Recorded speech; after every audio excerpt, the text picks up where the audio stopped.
Helen laid in the dusty yellow grass, staring at the clouds. Thunderheads like mountains crawled across the Kansas sky, taking on all manner of shapes. A witch's hat transformed into a bassinet as it blocked out the sun and cast Helen in momentary darkness before disappearing in silence across the plains. She rolled onto her side and a hard object poked her in the ribs. She pulled it out from under her and inspected it. It was an arrowhead, its edges long dulled under a century of rain and a decade of dust storms. A rush of excitement stirred in her chest and she sat up. She spat on the arrowhead and rubbed away the dirt. Shiny black obsidian glinted in the sunlight, burning an afterimage when she blinked. This might be the only birthday gift you get today, Helen Walsh, she whispered to herself. Today she turns 12 years old.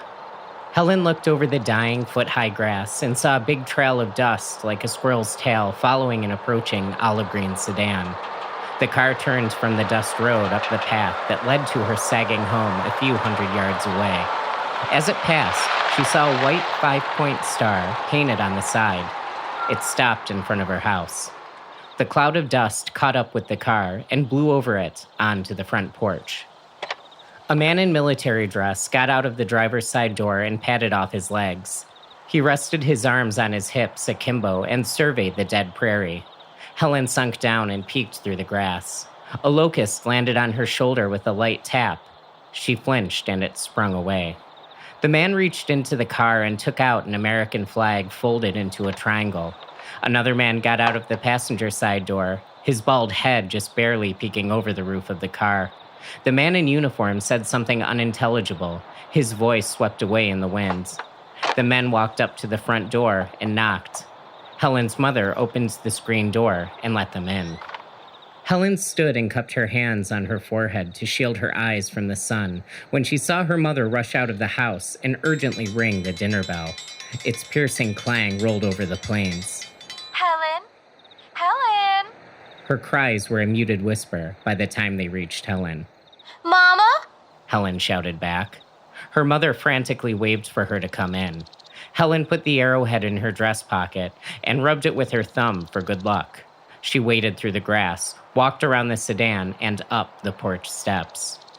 Her mother's eyes were splotchy red with tears and wet snot clung to her upper lip. She opened her mouth to speak, but no words came. She held the door open for Helen. Helen went inside, and her mother firmly put her arm on Helen's back to guide her into the parlor. The man in military dress sat up and straightened his jacket, clutching the folded flag under his arm. Multicolor patches covered his left breast, and a purple heart hung over his chest pocket. The man next to him sat up with effort, lightly moaning in arthritic pain. He wore a black suit and a black shirt with a white Roman collar. The soldier cleared his throat and approached Helen. Miss Helen Walsh? Helen's ears went hot, and she felt a tickle in her throat. She nodded. The soldier slowly dropped to one knee and held out the flag with both hands. The Secretary of War desires me to express his deepest sympathy for the loss of your son, Francis Walsh, on June 13th, 1944. He died heroically in Carentan, France, protecting his brothers in arms in the name of freedom for the United States of America. Helen's mother let out a pathetic wail and fell onto the couch. The chaplain grimaced and took the seat next to her. He reluctantly held her hand in comfort. Helen gave the room a confused frown. The officer sighed and extended his arms. Please, accept this flag on behalf of the United States of America.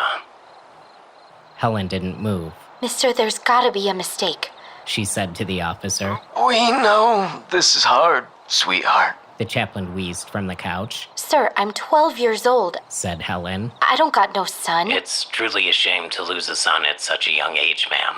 I can't imagine how difficult this must be for you. You and Francis will forever be united by your shared sacrifice for our great nation. He pushed the flag closer to Helen, prompting her to take it. Oh, Frankie! Little Frankie! Oh, it's not fair! Her mother cried from the couch. Mama, we don't know no Frankie, Helen said over her shoulder. Her mother let out a dramatic gasp and passed out against the side of the couch. The chaplain rolled his eyes and licked his dry lips. Ma'am, Please take this flag so I can get your mother a glass of water.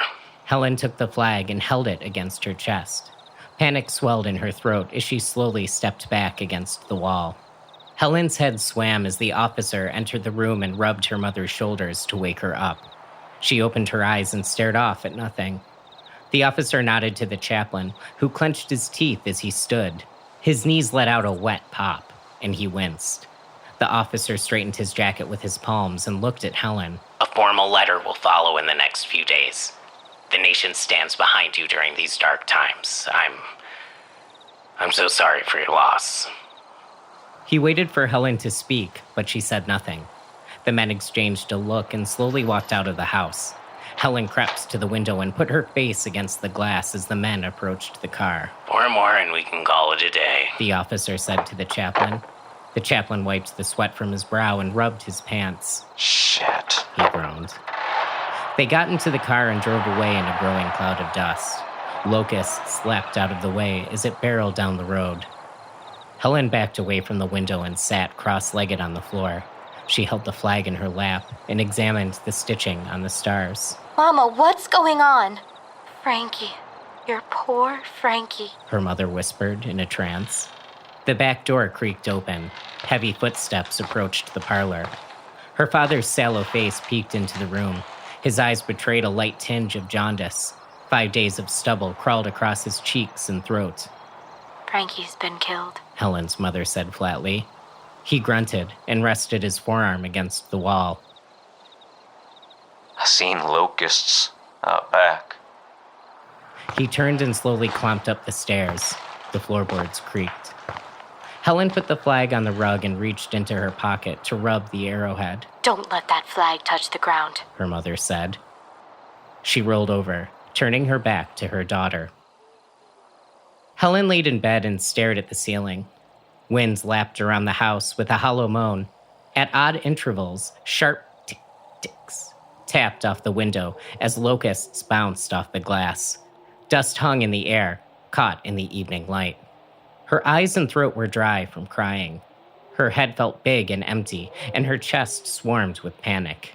This just can't be. She whispered aloud to hear her own voice. She was 9 when the war started and hadn't so much as held hands with a boy, let alone seen one on account of the school's closing due to the dust storms. No brothers, no sisters, no aunts or uncles. Her family was all alone on the plains of Kansas, a good 30 miles from the nearest house and even farther from Richmond. Her father's silhouette appeared in the doorway. Mama needs you downstairs on the double, He said. Helen sat up. Daddy, you gotta tell the men this ain't right. There ain't a Frankie. You gotta set this straight. Her father wiped his nose with the back of his hand and inspected it. Helen's palms sweat. She reached into her dress pocket for the arrowhead, but it was gone. In its place was a cold, small ball, the size of a marble. She took it out of her pocket and saw a black pearl in its place. A spectrum of color like oil on water ran around its surface when she held it to the light. Daddy! She gasped. But he was gone. Helen's mother sat at the kitchen table, crouched over a notepad, scribbling with a short pencil. Stacks of yellowing photographs sat in piles around her. Helen, come sit. We gotta make arrangements, and I'm not gonna do it on my own. She looked up at Helen. Dark gray purple bags hung over her eyes and wild wisps of hair stuck out of her head, escaping her loose ponytail. Mama, why are you doing this to me? Helen cried. Her mother's face twisted in a scowl. She pointed to a chair. Sit and shut your mouth. Sniffling, Helen approached the table and sat. Her mother flipped through her notebook and ran her finger along a list of names. Mr. and Mrs. Beaupre gotta come. I want to ask Mrs. Parker, but her son got himself up and killed by the Japanese himself, and she ain't been right since. Don't you go behaving like her. Helen shook her head, confused. And I got your Aunt Betty on the list, too. Helen's heart sank. Mama, we ain't got no Aunt Betty. I know you don't, but she adores you so. She's coming, and that's the end of it. She'll be happy to see you despite it all. I've been going through these pictures, too. Her mother picked up a photo and held it to her face. 19 years old. She whispered. What good is a hero if he's dead? All that's left is a flag and a grieving mother. Ain't no one supposed to outlive their son, Helen. That's not the natural order of things. Helen shot up. She pounded her fists on the table. Enough, enough! Mama, stop it. You're scaring me. I ain't got no aunt, and I ain't got no 19-year-old son. Why are you and Daddy doing this to me? Helen's mother put the photo on the table and slid it towards her. Take a look at that picture and tell me he ain't your son. Helen gritted her teeth and took the picture. When she saw it, her blood went cold. In the photo, she saw herself as a little girl, her hair still curly, bouncing off her shoulders. She was sitting in the rocking chair on the front porch with a big smile, her 2 front teeth missing. In her arms was the figure of a grown man, swaddled tight in a baby's blanket. She cradled him like an infant. A greasy black film on the photo covered the man's face. Colors swirled over the black splotch like the pearl in her dress pocket. She touched the smudge with her pointer finger, and it stuck to her like hot tar. It was freezing cold, so cold it felt like it was burning her skin. Helen gasped. A hand grabbed her shoulder from behind. Her father glared at her with empty eyes. There's a man here to see you. I invited him in, but he won't leave the porch. Don't keep him waiting. Her father grabbed Helen under the arm and led her to the front door. He opened it and scooted her out with a not-too-gentle shove. Locusts bounced off the porch in the dark. The front lawn crawled with them, and black swarms spiraled in the air. Goddamn bugs fixin' to eat everything in sight. Her father sighed. He turned, and the screen door wheezed shut behind him. Suppose you're Frankie's mom. A voice rasped from the end of the porch. A figure limped out of the shadows and came into view under the porch light. A disfigured man in military dress glared at her with one eye. His left pant leg was rolled up and pinned to his thigh where his leg had been amputated. The sleeve of his left arm was rolled up and pinned to his shoulder. He leaned on a crutch. The left side of his face was burnt away. Half his head was bald, and he had gauze wrapped around his forehead, covering his eye, where a dark splotch of blood seeped through. Mind if I sit? Helen swallowed hard and nodded. He took a seat on the rocking chair and let out a pained whimper as he settled in. He reached up to his breast pocket, moving a medal of a Purple Heart out of the way to pull out a pack of cigarettes. He tapped the pack against his bad thigh and in one swift movement shook it. A single cigarette popped out. He brought it to his twisted mouth and lit it with a Zippo. He took a drag. I served with Frank. I was there when he died. He said as he exhaled a plume of smoke. A pair of locusts landed on his shoulder above his missing arm. Neither did he swat them away. Helen swayed. You ain't got nothing to say? Yeah, people I meet sure are quiet around me these days. He let out a gravelly laugh. There ain't no Frank. Helen's voice quivered. And if you fought with him like you said, there ain't no way you got back so quick. He only died a week ago. No way you got across the ocean so fast. And I ain't got a son. So you're mistaken, mister. A locust landed on the man's chin and crawled up the gauze. It began gnawing on the bloody spot, covering his wounded eye.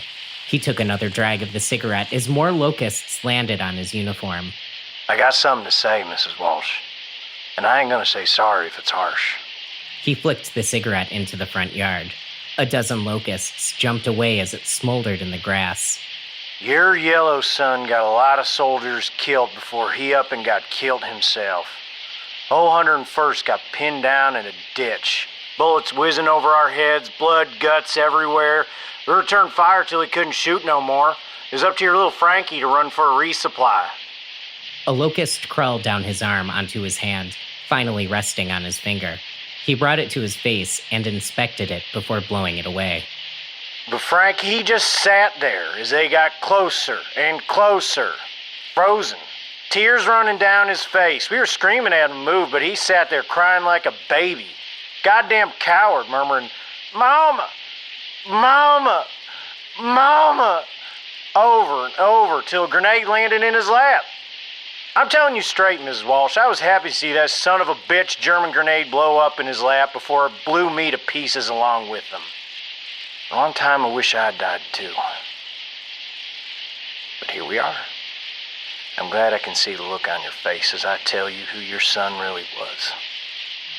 Helen stared at the ground. The air was filled with the low hum of locusts, surrounding the house like fog. Nuh-uh, Mrs. Walsh. Look at me. I want you to remember this face when you think of your little Frankie. Helen looked up. I told you, I ain't got a son. The man was nearly covered in locusts. He flicked another cigarette into his mouth and lit it with a deep drag. He smiled, revealing a missing bridge of teeth, and winked. Explain who all those folks are. The man exhaled and let out a raspy, satisfied laugh. Helen turned to face the front yard. A procession of men in black suits and women in black dresses, their faces hidden behind black veils, were approaching her house in single file. Locusts flew around them in the dark like a cyclone. Denying your own son, huh? The man laughed. He was standing, supporting himself with his crutch. He wasn't no hero, remember that. He took a step back and disappeared out of the light. Helen wrapped her arms around herself and took sharp, short breaths. She felt dizzy, and her vision tunneled as a cold hand rubbed her back. A man in a tattered black suit knelt beside her. The man had the nose of a pig. His hairy nostrils dripped with yellow goo, with small eyes set too closely together above it. His pink ears came to a point at the top, and saliva trickled from the corners of his mouth. We're so sorry for your loss. It's truly a tragedy for a mother to lose her son. We need to put our faith in the Lord in trying times like these. He grinned and leaned in for a lecherous hug when Helen violently shoved him away. The man snorted and stood up. He brushed locusts off his suit and scoffed. He shook his head and turned to join the endless procession of mourners. Helen spun away and jammed her hand in her dress pocket. She reached for the pearl, but her hands grazed over what felt like a dozen pebbles. She scooped some out and opened her hands. In her palms were handfuls of teeth with long, bloody roots. Helen screamed and dropped them onto the porch. They rattled across the wood.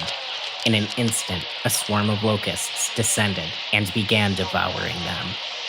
Helen cupped her hand over her mouth as she watched the locusts fight one another over the teeth. Helen! Shouted her father from the front lawn as he dragged a coffin across the dirt. Helen covered her ears and screamed as loud as she could. When she ran out of breath, she inhaled and screamed again. She cried out until she could taste blood in the back of her throat. Helen! Helen, God damn it! Her father cried out. Give me a hand with this. Son of a bitch ain't even my son, and here I am breaking my back. An endless stream of mourners continued to file into the house holding candles. The line of people in black trailed into the horizon under the moonlight. Globes of candlelight trailed out into the distance, flickering in the clouds of locusts. A crowd of women, their faces hidden behind veils, began setting up flower arrangements on the porch around Helen. The locusts landed and began eating them as soon as the flowers were set down. An old woman came out with a photo display of Helen with the man, his face blotted out with dripping black tar in every one. Have it your way, her father shouted through the flying horde of bugs. He grabbed the casket and turned it over on its side. The hood opened, and a large body swaddled in a blanket rolled out, its face covered. A gigantic swarm of bugs burst out of the casket, far too many for the pine box to hold. They shot into the sky in an endless stream, fanning out before landing on the ground and eating the dead grass.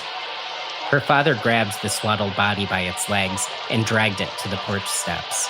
It writhed in the blanket. Please have a seat, Helen. Her mother's voice whispered over her shoulder. She was dressed in a long, flowing black dress like a wedding gown. She motioned with her arm to draw Helen's attention to an ornate gold throne on the porch. A gigantic crowd had gathered in the front yard. A set of elderly twins hung over the roof and peered onto the porch. Locusts landed on the mourners, eating away their clothes, stripping them naked. It's time to say hello to your baby, her mother said. She took Helen by the hand and led her to the chair. Her father pulled the swaddled body up to the porch, bouncing the man's head off the steps. Helen took a seat. Her father struggled with the body. The man with the pig face, naked from head to toe, came out of the crowd and helped him lift the body onto Helen's lap. Helen held the body close and shut her eyes. Don't be afraid. Her mother said in an eerie, flat tone. Get a look at your son. The body writhed in the blanket. Helen slowly removed the cloth from his forehead. She pulled it down to reveal a head with arthropod eyes, dotted with an infinite fractal of hexagons reflecting the porch light. The monster had no nose, and pincers in the place of a mouth. It squirmed, its pincers flailing. Helen shrieked, and the mutant fell off her lap and onto the blanket. Before her was a man-sized locust. It spread its wings and slowly flapped them to wick off moisture. It raised its two back legs and furiously rubbed them together, emitting a deafening creaking noise. An odd hush fell over the crowd. One by one, the naked mourners fell to their knees. Women wept. Tears flowed from men's faces as they raised their nude arms to the heavens enraptured. The mourners began to blow out the candles, their silhouettes blending into the fathomless swarm of locusts. Helen's mother came around the throne and placed the folded flag on Helen's lap. He's beautiful, She whispered to her daughter. The porch light above them popped, exploding into glass, and the prairie fell into darkness. The